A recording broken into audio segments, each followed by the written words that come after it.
Good afternoon to you. Thank you so much for joining us here on Nationwide at 5 for this edition of Hopeful Friday. And it's a particularly special Hopeful Friday. Why is that, Ricardo? Why is that? It's Professor Hope's birthday. Yes, it's my birthday. It's Friday the 13th. Yes. It's also my birthday. But because it's your birthday, it's a good luck day. Not a bad luck day. For me, it's a good luck day. The 13 is a lucky number for me. So happy birthday, Prof. Thank you so much, Ricardo. How will you be celebrating? I'm taking it peacefully, accepting all my gifts, accepting all my wishes, and then things may happen later and or tomorrow. All right. Yes. Sounds like a fun weekend. A very, very calm, peaceful, calm. That's what I'm working for this birthday. Good. Yes. On the cover story this afternoon, the JCF has apologized after it published the wrong photo and accused the man of being wanted for murder. That major blunder involved Alando Gray, and he was featured on the JCF's Wanted Wednesday series last month. Gray, a 26-year-old construction worker, told TVJ News that he turned himself over to the Mandeville Police after his photo began circulating on a JCF poster. The poster listed him as a wanted for murder, a murder committed in Portmore, St. Catherine. Gray says he was taken into custody and transferred to the police in Portmore. There he says he faced a series of questions. Now, all this occurred while the JCF posted a follow-up photo of Gray claiming that he was now in custody. Gray says that he then retained a lawyer, was further interrogated and subsequently released days later. But he says despite the error, the JCF only removed the photo after being pressed about the matter. In a statement on Friday, the JCF apologized for the error. No explanation, however, was given as to how the error occurred. Dana Davey has the full statement from the police. Official statement from the Jamaica Constabulary Force. The Jamaica Constabulary Force, JCF, acknowledges that an error was made in our recent Wanted Wednesdays campaign where the image of Mr. Alando Gray was mistakenly published. This occurred due to the existence of another individual with the identical name who is in fact wanted in connection with a murder investigation. We deeply regret this mistake and offer our sincerest apologies to Mr. Alando Gray, recognizing any inconvenience or distress this may have caused. In light of this incident, we have conducted a thorough review of our internal processes and quality management systems to ensure the accuracy and integrity of all information we release to the public. We are committed to preventing any recurrence of such errors in the future. As always, we remain dedicated not only to reducing crime and ensuring public safety, but also to upholding the human rights and civil liberties of every individual. We thank the public for their understanding and continued support. That's Dana Davey there, our producer, reading in full the statement posted today by the Jamaica Constabulary Force. Joining us now to discuss, we have Chairman of Jamaicans for Justice, JFJ, John Clark. We reached out to the JCF to join the discussion, but they declined. Mm-hmm. Good afternoon, John. Hi, good afternoon, John. Hi. Thank you so much for joining us. Your reaction to this entire incident? Mm-hmm. Yes. I must first start by saying that I was pleasantly surprised to read that statement from the JCF, and when one thinks about it, it is very difficult to think of any other instance in which the JCF had issued such a very detailed, one, apology, and two, examination, mature statements which in essence indicate that yes, we got this thing wrong, but two, our eyes will still be an ultimate goal, which is to keep the entire country safe. And we're looking at the process to see how it can be improved. And I think that they deserve to be applauded for releasing that particular statement. And I hope that in the future days, they will make public so we can all see what exactly went wrong in this particular situation and what protocols will be engaged to ensure that this never happens again. Mm-hmm. Indeed, John. And one of the questions I asked when I heard about the incident was exactly how does the JCF go about ensuring that the name of the individual that they have identified actually matches the photograph that they take, because it can't just be based on matching a name. In other jurisdictions, I lived in the US briefly, they actually use things like your date of birth and your social security number, because there are many instances when persons have the same name, even the middle name full. so that they ensure that this kind of challenge doesn't occur because of the implications for the individual who will be impacted. It is. But what's also concerning is that the relevant police officers who were perhaps engaged in the investigation of the particular suspect, one wonders to what extent were they contacted by the persons who posted the picture. Because if they were, is it that officers don't know who they're looking for? Or is it that and in scenarios like that, it is concerning, but we can't be too hard on the JC because one must remember that there are also tasks by any human organization. Errors will be made. The problem is not to make an error. The question is, how do we learn from it and avoid it for the future?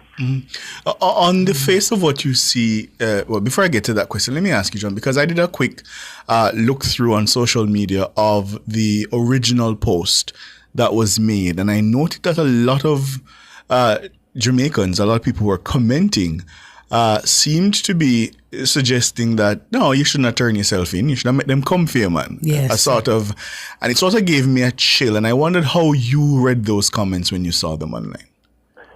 Well, there is a concern. We have a mob lynch culture. And there's a concern that all well-thinking Jamaicans have, which is perhaps caused by the high level and nature of crime.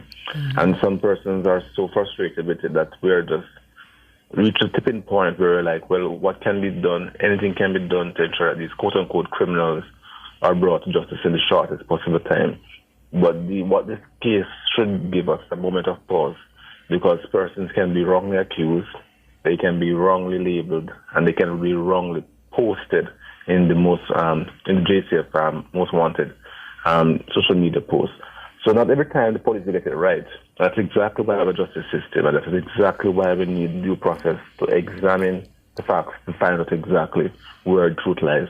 And many of the commenters in those particular posts were quick to convict the gentleman just by his picture being posted without a moment pause that somehow a mistake can be made. So this is also a teachable moment, not just for the JCF, but for those persons who were posting that perhaps that man should get extrajudicial action, because we may very well have a scenario in which innocent citizens have their pictures wrongly posted. So that mantra, innocent until proven guilty, John, still holds in many of these instances, even when there may be persons who are aware of the true identity of a person that is posted on the JCF Wanted Wednesdays. Yes, and we must never forget this. Mistakes can be made either maliciously or by sheer negligence. And I'm going to ask, as an attorney, John, as you look at this situation, because there's an obvious question as to whether an apology alone is sufficient. I noted when I watched the report, Mr. Gray was saying he was now fearful of leaving home, of going to work, that, he was affected by the entire incident. And I wondered, as an attorney, whether you thought that there could be any cause for further action on his part. Well, he will have to examine that with the benefit of mature consideration from any legal advisor who would examine his particular situation. But I note in particular that he indicated that the conditions of his imprisonment as a person who was innocent was particularly inhumane. I know in particular that he was concerned about how he was treated and threatened, in his words, by police officers. And I know that in scenarios like that, it may very well be a situation where mere apology may not be sufficient. But the state would also, one would hope, if he makes a claim, have mature examination on their own part to ensure that as much as possible, if it's a reasonable claim, it is settled in the shortest possible time. But what one must never forget as well, even if he gets compensation, even if he gets declaration, those may never go far enough to correct the impact, the psychological impact that this may have in relation to him and his own view of the police and even his family members' own view of the police.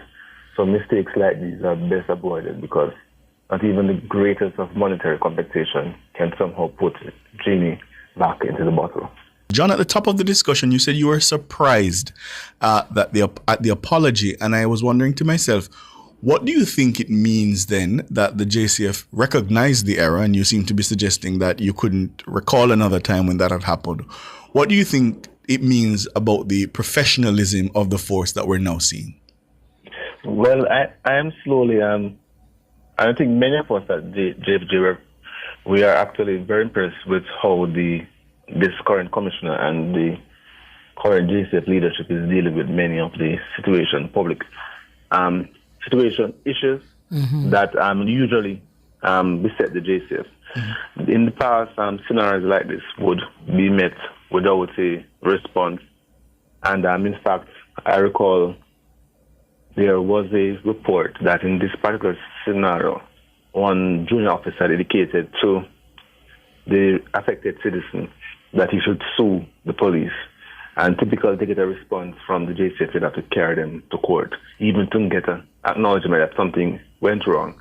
And we'll be trying to correct it moving forward. And what this means is that even this particular apology is that the citizen can utilize it in the future to make this case easy in relation to convincing, whether it is an embassy, whether it is employers, that there was an error in this particular case. And it's not a case where he was actually wanted for murder. And that is very mature and will redound to a situation where persons can see a different face of the JCF. And at JFJ, what we all ultimately want is a scenario. I think Queen Ifika made reference to it in her song, where the people and the police are at work, because that's the only way we believe that we can truly have long-lasting crime reduction. Indeed, John. And of course, listeners are asking questions about how did the young man's photograph how did the police get access to the young man's photograph, and all these various things. But for me, one of the things that is also important is that in the same way that the JCF, which is really, as you're saying, and we do agree, showing a high level of maturity and responsiveness in, trying to make some restitution in this regard with an apology. Also, this kind of scenario can be the basis, for example, of some part of the training behind the scenes for officers engaged in that area, the communications area. How far do we go to ensure that the picture matches the name, matches the actual individual who we are looking for, so that we do not have a repeat of this kind of scenario in the future because of the implications that it has for people's lives and their jobs? Yes, and one of the things that was startling to me as well is that one of the main rationale typically for public organs not to make apology is the fear that somehow that apology can be utilized to get compensation by affected citizens.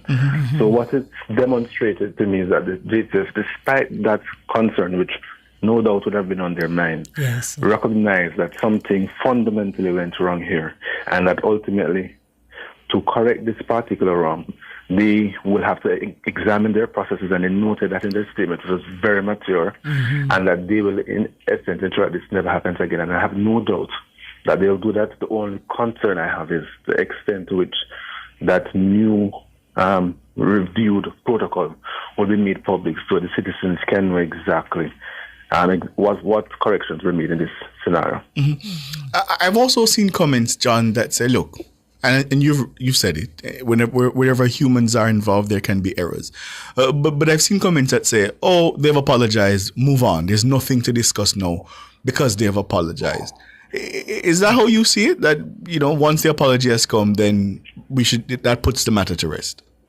No, I think they themselves have indicated in this statement that they'll be looking at their processes. And it cannot just be an apology and then we move on, because what this demonstrates is a teachable moment, not only for the JCF, but for members of the public who were a part of that mob lynching for this particular man to meet his maker. So ultimately, what it is a scenario for all of us to examine our biases, and particularly for the JCF to strengthen the processes that caused this error to occur in the first place. And you know, John and Ricardo, the Wanted Wednesdays feature on social media has become a kind of popular hype discussion framework where people vent, you know, because they interact with it in different ways. There's usually music, sometimes backing music, and the text is usually very attractive. So people interact with it in a lot of different ways. And I think that also is a part of how you saw them basically, you know, convicting, sentencing, and putting this man to rest in one moment. And I think this is something that we also have to look at, as you're saying, John and Ricardo, that how do we respond to the first instance when someone is accused or said to be involved with a crime, and what are we to make of the structures of justice, and how do we respond? It could have been anyone else's son, brother, friend, cousin, boyfriend, husband that is in this scenario. How would you respond in that kind of framework? Right. And you know, John, as Professor was just talking a while ago, I was thinking to myself, you said that you were hopeful that people would check their biases, but then in a high crime environment we exist in, do you think that realistically will happen? That people will be able to confront those biases? Well, only time will tell, but what is important is that even for one listener who may very well would have, for example, looked at that social media post and said, all of these people should dead, meet their maker. Perhaps that one listener may very well say, well, perhaps there is a mistake in this case. Who is to tell that on the next scenario there isn't a mistake? What we must never forget is that the police officers never always witness every single crime be occurring. In most cases, they may very well get reports from citizens, and the persons who made reports, they may be mistaken, they may be malicious, they could be a malicious boyfriend or girlfriend, and ultimately what the police have to do, their role is to investigate and place the information before the court. And sometimes they may be placing completely erroneous information before the court. So in many scenarios, the officers will tell you quite honestly that we may not know where the truth lies, but we'll leave it in the court's hands and let the court ferret out the truth and somehow arrive at justice. But some citizens just will believe that once the police lay a charge, that means somebody's guilty, because after all, the police will never lay a charge until somebody's guilty. So what this is a teachable moment for those citizens who were judged during execution in relation to this particular citizen, that somehow the system may get it wrong. Because after all, the system is human. And, you know, I'm thinking of, because I watched the video, the news item with the young man, Alando Gray. 26 is a very young man from where I sit. And he was just so overwhelmed, I think, with what had happened to him and with the probability of more harm coming to him than actually did in that moment, but also still very fearful about how he was being perceived by people who had not yet been exposed to the police response in saying that, well, it was an error. And so I think for him, he has a lot more healing to do, but also there's a lot more work to be done to ensure that the information about his name being cleared is widely disseminated. That is critical in this moment. And I see media houses printing the JCF's apology, but still using the offending graphic along with the apology. I don't think that's helpful. You know, I don't think that should happen. People shouldn't still be using the offending graphic that's been proven to be wrong along with the apology. I don't think that's helpful. That's a mixed message going out there. Yes. John Clark, thank you so much for your time. I appreciate it. Thank you, John. Thank you so much. Yes, thank you so much indeed. Yes. Yeah, man. John Clark, they're the chairman of Jamaicans for Justice. And I think what this says, you know, Prof, is that we have to find the balance. I completely understand that, as I say, in this high crime environment where people are getting results, yes, you know, there's a tendency to say, okay, we're going to trust them. We're going to trust the police completely. Yes. But as John said rightly, humans are involved and mistakes do happen. But I don't think we can just say it was a mistake and then we move on. We have to ensure that it's not repeated. JCF has given the commitment to check their systems to ensure that they are strengthened.